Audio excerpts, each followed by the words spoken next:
Walking here in Beijing through a traditional community that is called a hutang.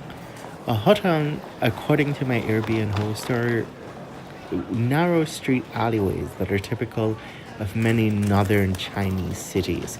It has a history of roughly 600 years old, especially this community that I'm walking through right now.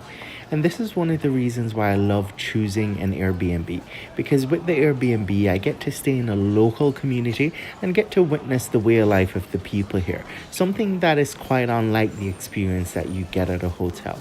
I'm really appreciative of my host as he's showing me around.